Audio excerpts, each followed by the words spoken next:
కురవ సోదరులందరికీ నా నమస్కారము. ఎక్కడెక్కడ ఉన్నారో మన కురవులందరికీ ఈ గొర్రెలు మన కురవుల్లో పాలిట ఎట్లొచ్చినాయో చెప్తాను.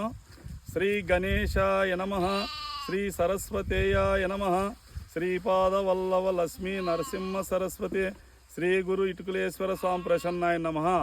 మన కురవులు మన కురవుల్లో ఆయనకి 7 మంది కొడుకులు ఉన్నారు. 7 మందిలో లాస్ట్ ఆయన చాలా అమాయకుడు అనమాట. 7 మంది అన్నదమ్ములు. మా కురువల్లో ఆయన 7 మంది కొడుకుల్ని బాగా సాకి పెదగొప్ప చేసి వాళ్ళందరికీ పెళ్లి మంచి చెడ్డ లగ్నం అంతా బాగా చేసి ఇంకా ఈ అమాయకుని కనేవానికి ఈ 7 మంది మంచి మంచి భూములన్నీ తీసుకొని ఈ అమాయకునికి పాపం కొంత సౌజ్ఞాలు ఇచ్చినారు. పండన భూమి. ఆ పండన భూమిలో ఒక పుట్ట ఉన్నది. పరమేశ్వరుడు అనేవాడు, ఆ ఈశ్వరు పార్వతీ పరమేశ్వరుడు ఈ అమాయకునికి వచ్చిన భాగంలో పెద్ద పుట్టలో ఒక స్వరంగం పెట్టి ఆ పరమేశ్వరుడే ఈ గొర్రెలని బంగారు గొర్రె బంగారు పొట్లి లోపల ఇడిసి అవి సుమారుగా పరమేశ్వరుని దయతో దండిగా అయినాయి గొర్రెలన్నీ.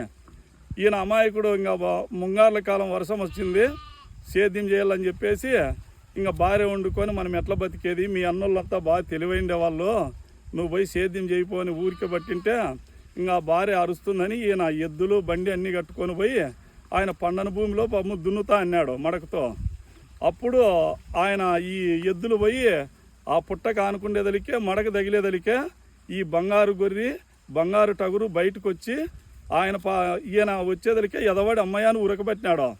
అప్పుడు ఆ బంగారు పొట్టి ఆ బంగారు టగురు, నాయనా నువ్వు ఎక్కడా ఉరకద్దు, మేము నీ పాలిట వస్తాము, మేమే నిన్ను పెద్ద కోటీశ్వరుని చేస్తామని చెప్పేసి ఇంకా గొర్రెలన్నీ ఆయన పాలిట వచ్చి అబ్బుట్టింటి ఈ గొర్రెలన్నీ మా కురవలు మా వంశానికి వచ్చినాయి.